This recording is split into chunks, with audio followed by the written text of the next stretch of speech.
ఇద్దరు అన్నదమ్ముడు బయటికి అట్లా ఉంటాడు కదా. సో వాళ్ళ ఆయనకి ఏదో పెద్ద జరుగుబాటు లేదు. మేము చెన్నైలో వాళ్ళ తమ్ముడింటికో ఎవరింటికో పోయినప్పుడు వాడు బీచ్లో తిరుగుకుంటా ఉండేటప్పుడు ఆ టైంలో ఇప్పుడు ఎట్లయితే మనము ట్రంప్ వీళ్ళు వాళ్ళ గురించి మాట్లాడుకుంటాడమో అట్లా ఆ టైంలో పెద్ద ఫిలాసఫర్లు ఉండాలి కదా. ఇప్పుడు అప్పుడు ఉండే వాళ్ళు బ్లావిడ్స్కి అని అనీ బెసెంట్ అని ఇట్లా వాళ్ళందరూ ఉండారు. వాళ్ళు థియోసాఫికల్ సొసైటీ అని పెట్టారు. అంటే దివ్య జ్ఞానం ఉంది. ఆ దివ్య జ్ఞానం మన స్పిరిచువాలిటీ లాగా సంథింగ్ లైక్ దట్ అనుకోండి. సో దాన్ని లీడర్ ఎవడో పుడతాడు అని బెసెంట్ అనే వాళ్ళు identify order of the star అని పెట్టారు. ఆ కంపెనీ పేరు ఆర్గనైజేషన్ పేరు ఆర్డర్ ఆఫ్ ది స్టార్ అని పెట్టారు. దానికి యంగ్స్టర్స్ ను ఐడెంటిఫై చేయాలి. ప్రపంచంలో ఎక్కడో పుట్టింటాడు అని చెప్పి ప్రపంచవ్యాప్తంగా ఇప్పుడు ఇండియా కూడా పెద్ద ప్లేస్ కదా. వచ్చి ఫ్రీడమ్ ఫైట్ లో వచ్చిన వాళ్ళు రకరకాల వాళ్ళు ఉన్నారు.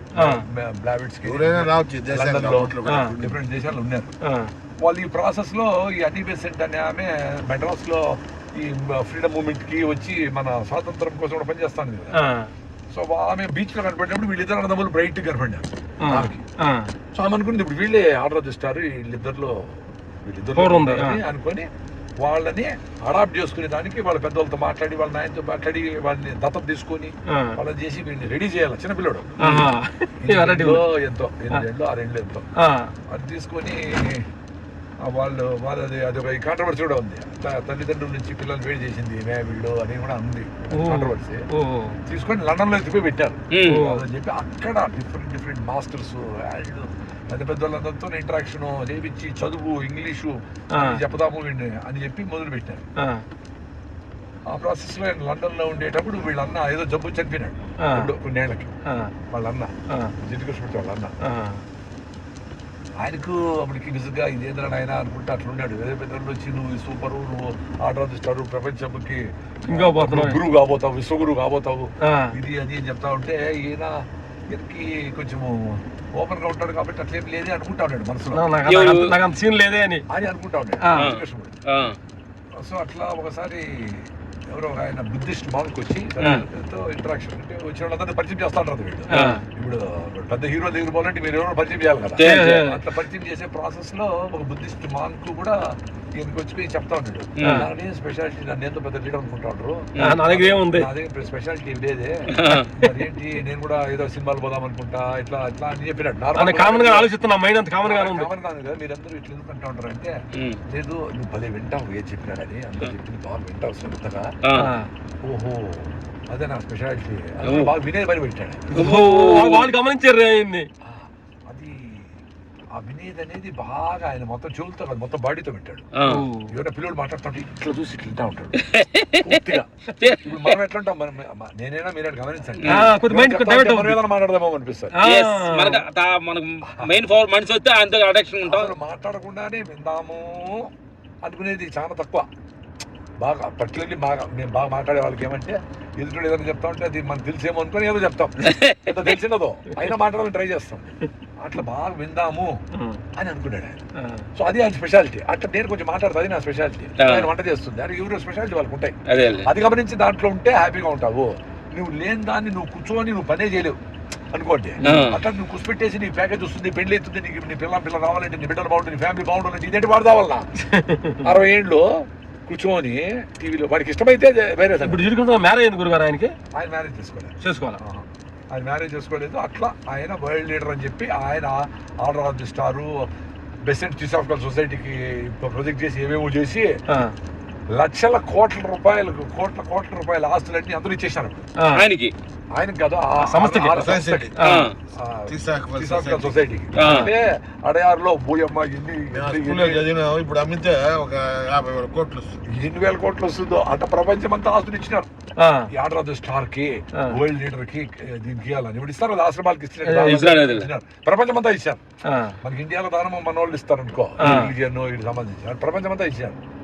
ఆయనకి అర్థం కాల, ఆయనకి ఎప్పుడో కాంట్రవర్సీ ఉంది, నేను లీడర్ కాదు, నేనేమి ఇది కాదు, అసలు అంటే మీరు అనుకున్నట్టు కాదు నేను, ఆయన మనసులో ఉండింది. In spite of so much education, తల్లి కదా ఆమె అని దత్త తీసుకున్న తల్లి, నేను ఎట్లెట్లో ట్రై చేసి అన్ని చేస్తా, ఎడ్యుకేట్ చేస్తా, మనసులో కలుపుతా, మంచి జ్ఞానం రావాలా, అన్ని అర్థం చేసుకోవాలా, ప్రపంచాన్ని అర్థం చేసుకోవాలా, లీడర్ కావాలనుకుంటా ఉన్నారు వాళ్ళు. ఈయన కూర్చోబెట్టి ఈయన మీటింగ్లో అది చెప్పించేదాన్ని ఆమె పక్కన కూర్చొని ఏమే మాట్లాడేవాడు, అరిబెసెంట్ పక్కన కూర్చొని, డావిడ్స్కి పక్కన కూర్చొని మాట్లాడేవాడు. ఎవరు వచ్చిన వాళ్ళు వినేవాళ్ళు, అనేవాళ్ళు. ఈయనకి నచ్చలాది. నచ్చక ఏం చేశాడు, ఒక రోజు అందరిని రమ్మని పిలిచి, ఒరే ఈ ఆర్డర్ ఇస్తా, నాకు సంబంధం లేదు, సంబంధం లేదు, ఎవరు వాళ్ళు తీసుకొని వెళ్ళిపోవడం స్వామి, నాకు సంబంధం లేదు, నేను తెచ్చిచ్చేస్తాడను, నాకు ఈ పదవి లేదు, నాకు ఇది లేదు, నేను ఆర్డర్ సార్, నేను గురువు కాదు, ఎవరు గురువు కాదు, పోవడం స్వామి చెప్పేసి షాక్ అయిపోయినారు. ధరణి ఇప్పుడు నువ్వు ఒక ప్రభుత్వం, నేను హెడ్ అనుకో, నేను ప్రభుత్వం సంబంధం లేదు, ఇది అది అని చెప్పి నేను గెట్ అయిపోతాను. అంతమంది డిపెండ్ అయి ఉంటారు. ఆయన అట్లా ఏమని కూడా నాకు సంబంధం లే, నాకు క్లారిటీ ఉంది, నేను దీని గురువు కాదు, ఎవరు గురువు కాదు, ఎవరు మార్గం వాళ్ళు చూసుకోవాలా. సత్యం అనేది రకరకాలుగా ఉంటుంది, ఇదే సత్యం అని చెప్పేదానికే లేదు, ఇదే మంచి ఇదే చెడ్డ చెప్పేదానికే లేదు అని చెప్పి క్లియర్ గా చెప్పేసినాడు. అప్పుడు బయటపడిపోయి ఆయన పాటికి ఆయన ఏదో ఎవరు పిలిచినా పోయి మాట్లాడేవాళ్ళు. ఆయన సొంతంగా ఏది ఆర్గనైజేషన్ పెట్టలా, మిషనరీ స్కూల్ కూడా ఆయన పెట్టలా, ఆ KFI కృష్ణమూర్తి ఫౌండేషన్ ఇండియా అని కూడా ఆయన పెట్టలా. మనలాంటి వాళ్ళు ఫ్రెండ్స్, అరే నేను నువ్వు మాట్లాడుతా ఉంటే ఏదో ఒకటి ఉండాలి కాబట్టి అది ఉంది ఆయన అని చెప్పి అది పెట్టి అది పెట్టింటే అక్కడ పనిచేసే, చెన్నైలో పనిచేసే ఎవరో ఒక సెక్రటరీ, ఆయన ఎంత అదే ఈయన పేరు మీద వీళ్ళందరూ పెట్టింటారు కదా, మనం ఇచ్చింటాం అనుకో, వీళ్ళు ఇదో అది కొట్టేళ్ళు చూసినాడు వాడు సెక్రటరీ ఎవరో. అప్పుడు ఈయన అది కూడా పట్టించుకోడు కదా. సరే ఎవరైనా అని వాళ్ళు మళ్ళీ కోర్టులో వేసి బ్రిటన్ నుంచి ఎవరెవరో వాళ్ళ ఫాలోయర్స్ కృష్ణమూర్తిని ఫాలో అయ్యేవాడు, not order of the star తీసాకొచ్చి కాదు. ఈయనకు ఇది చెప్పేదాంట్లో ట్రూత్ ఉంది అని నమ్మి వచ్చిన కొంతమంది వాళ్ళు కోర్టుకు వేసి మళ్ళీ ఆయన పక్కన దోసి ఉండో ఎవరు ఆస్తి కొట్టేది అనుకుంటాడు సెక్రటరీ. మళ్ళీ వీళ్ళు KFI అని పెట్టారు, కృష్ణమూర్తి ఫౌండేషన్ ఇండియా. దాని మీద నేను మాట్లాడుతా ఉండు స్వామి, నువ్వు మాట్లాడి స్కూల్కి పో, ఆడు పిలిస్తే పో, లండన్కి పో, జర్మనీకి పో, ఏదో మాట్లాడుతా ఉన్నాడు. అట్లా అది KFI అనేది పెద్ద సంస్థ అయింది. దాంట్లో ఎవరు ఓనర్ లేదు. అసలు ఇవన్నీ పెట్టద్దంటాడు ఆయన. అసలు ఒక ఆర్గనైజేషన్ ఉండకూడదు, ఆర్గనైజేషన్ అంటేనే ఇరకపోతారు, దీన్ని అంతా ఏమి లేదు చెప్పుకుంటూ వచ్చినాడు ఆయన. ఆయన చచ్చిపోయారుగా అట్లే, ఆయనకి ఏం నాకు సంబంధమే లేదు, ఏదో పెట్టుకున్నారు వీళ్ళు అనుకుంటా మాట్లాడినాడు అంతే. కానీ ఓన్ చేసుకోవాలి, ఇది నాది కాబట్టి దీన్ని బతికించాలా, దీన్ని నిలబెట్టాలా అని అనుకోవాలా. అందుకని ఆయన ఫ్రీగా ఉంటాడు, చచ్చిపోయే వరకు ఫ్రీగా ఉంటాడు. కృష్ణదేవరాయలు 64 కళలను పోషించి అష్టదిగ్గజాలను పోషించిన ఆయన అట్లా ఆయన ఏమి ఏదో శంకుస్థాపన చేసి స్వాములు ఎంత కుక్కలు నిలబడినాయి, కుందేలు కుక్కను తరుముకునింది అని ఇన్ని చేసాడు. అది కూడా 100 ఏళ్ళు 200 ఏళ్ళు ఉంటుంది, మన బాయ్ కదా, అది మాయమైపోయింది. ఇప్పుడు ఏమి కుక్కలు చూపొస్తాడు అక్కడ. మరి ఏ ఆర్గనైజేషన్ మనము మన ద్వారా నిలబెట్టాలా, ఇట్లే ఉండాలనుకునేదే కరెక్ట్ కాదు. ఫ్లోలో పోతా ఉంటుంది, వస్తాయి పోతాయి. రాజులు మహానుభావులతో సమాధులు అయిపోయినారు. అట్లా ఈ ఫ్లోలో ఉండాల్సిందే అని చెప్పినాడు ఆయన. అది ఆయన తత్వం. ఎవరు ఏది ఇరుక్కొని ఉండద్దండి, మీ లైఫ్ మీరు హాయిగా ఉండేదానికి ఏమో చూసుకోండి, మీ దారి మీది, అది బ్యూటిఫుల్గానే ఉంటుంది. మీరు దారిలో ఉండాలా. ఎవరి దారిలో నడిచి అక్కడ ముళ్ళు ఉన్నాయా, ఇంత దూరమా, ఇటున్నదే, మా నాయన ఈ దారిలో నడిపించాడే, నన్ను వ్యవసాయంలో దింపినాడే, నేను ఇట్లా వినానే అనుకుంటే ఎట్లా? ఏ దారిలో నీకు హ్యాపీనెస్ ఆ దారిలో పో. ఫస్ట్ పెద్దోడు చెప్పింటారు ఈ దారి బాగుందబ్బా, నువ్వు సాఫ్ట్వేర్ చేయని. నీ సాఫ్ట్వేర్ కంటే బాగా పాటలు పాడుతూ ఉండవు, బాగా పాటలు పాడి నీ ఇన్స్ట్రుమెంట్ పెట్టుకుంటే ఉండు, ఎవడొద్దండి. ఫస్ట్ దారి చూపిస్తారు పెద్దోళ్ళు, ఇది బాగుంటుందిరా నాయన మా అనుభవం అని. ఇప్పుడు నేను మా అమ్మ నన్ను అమెరికాకు పంపించాలా అనుకుంటా ఉంటాను. 85లో ఇంజనీరింగ్ అయిపోయినప్పుడు మా నాన్న వద్దురా, ఈ బాధలన్నీ ఉన్నాయి మనకి, ఇవన్నీ ప్రాబ్లమ్స్, వ్యవసాయము, కోర్టు కేసులు ఏమో ఉన్నాయి, సివిల్ లిటిగేషన్స్ అన్ని. ఆయన తెలుసు ఇవన్నీ నేను ఉంటేనే చూసుకుంటానని అనుకున్నాడు. వద్దు గట్టిగా చెప్పేవాడు. వేరే వాళ్ళందరూ వ్యాపారంలో కలవమని, సివిల్ కాబట్టి కన్స్ట్రక్షన్ బిల్డ్ పంపించండి, మేము చూసుకుంటాం, అబ్బాయి ఉంటే బాగుంటుంది రకాలు చెప్పారు. వద్దు మా వ్యవసాయం మీద మేము చూసుకుంటాం గమని పోండి అని చెప్పి అది ఒప్పుకోలే. నేను చాలాసార్లు ఈ వ్యవసాయంలో పంటలు ఫెయిల్ కావడము, బోర్లు ఫెయిల్ కావడము, రకరకాల బాధలు, ఆర్థిక బాధలు, లేబర్ పేమెంట్ కూడా ఇవ్వలేని రోజులు ఇవన్నీ ఉంటాయి కదా. అప్పుడు చాలాసార్లు అనుకుంటా కదా నేను కూడా, రామాయణం గెలిపించి ఏదో చేసుకుని సంపాదించి అప్పులు తీర్చేయచ్చు కదా, మా నాయన తీర్చేయచ్చు కదా, ఎందుకుంటారు అనుకుంటాను కదా. అట్లా అనుకోని కూడా పోకుండా నేను ఆ ప్రజెన్స్ లో ఉండిపోయినా.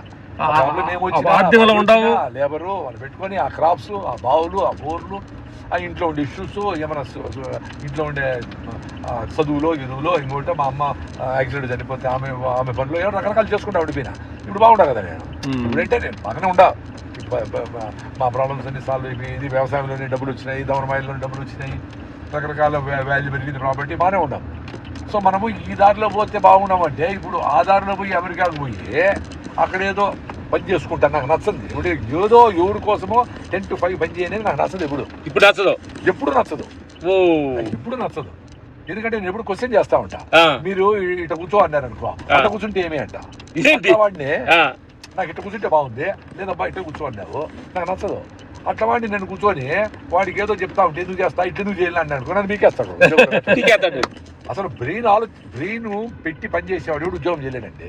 ఓ బ్రెయిన్ వాడికి అనుకూలంగా చేస్తే సరే, నీకు అనుకూలంగా బ్రెయిన్ పనిచేసేది నువ్వు ఎప్పుడు చేయలేవు. ఎట్లా అంటే ఈ సోకాల్డ్ ఈ ఉద్యోగాలు చేసే వాళ్ళందరికీ మాకు టైం ఏ లేదంటాడు. చూడు, మీరు ఇంత పనిలో కూడా టైం తీసుకొని వచ్చారు, 2 రోజులు తిరుగుతా ఉంటారు. మీకంటే 100 కోట్లు ఎక్కువ సంపాదించడం టైం లేదు. మరి ఎట్లా? నీకోసం నువ్వు పొద్దున్నే నువ్వు ఎక్సర్సైజ్ చేయాలని తెలుసు, నువ్వు మొలకలు తినాలని తెలుసు, చిన్నపిల్లలతో ఆడుకోవాలని తెలుసు, అట్లా పోయి వర్షంలో నానాలని తెలుసు, పొద్దున్నే సన్ రైజ్ సన్సెట్ చూడాలని తెలుసు, మరి ఎందుకు చేయలేకుండా ఉండవు? మరి వీకౌట్ ఏమైంది? ఆ ఒక్క క్వశ్చన్ చేసుకుంటే అరే అది బయటపడతారు. ఎందుకంటే లైఫ్ టక టక టక ఇసుక రాలుతా ఉంటుంది, రాలితే అయిపోతుంది. 60, 70, 80 అయిపోయి అంటే ఇసుక అంతే ఇసిరా రాలిపోవటం. రాలిపోతా ఉంటావు. సో అదొక్కటి అబ్జర్వ్ చేస్తే లైఫ్ డిఫరెంట్గా ఉంటుంది. Thank you.